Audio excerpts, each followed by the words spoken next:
Your country has to open its market to EU products and sell all its banks, which is like giving away your queen and rook in a game of chess. Then your country's domestic industry, agriculture, and money market goes bust, which allows foreign companies to get a good purchase price on your most valuable assets. If we continue the chess analogy, your government is playing as a beginner against the EU, who is 10 steps ahead of you.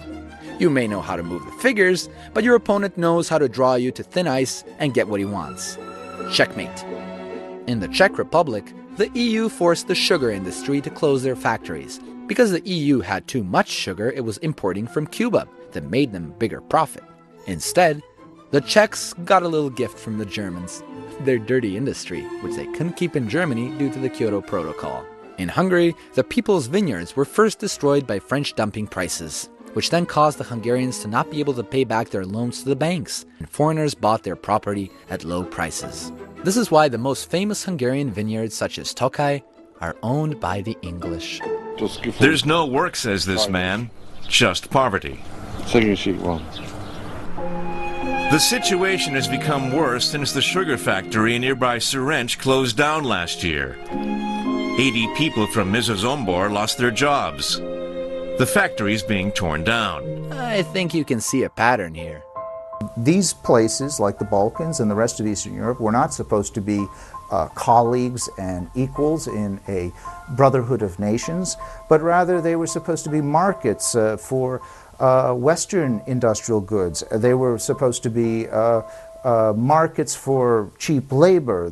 Nemačkog farmera da bi napravio puter košta $300 kilogram ili tona. Srpski proizvođač može da napravi puter za 200. Ali, pošto nemačka vlada daje subvenciju proizvođaču putera, taj puter košta $150.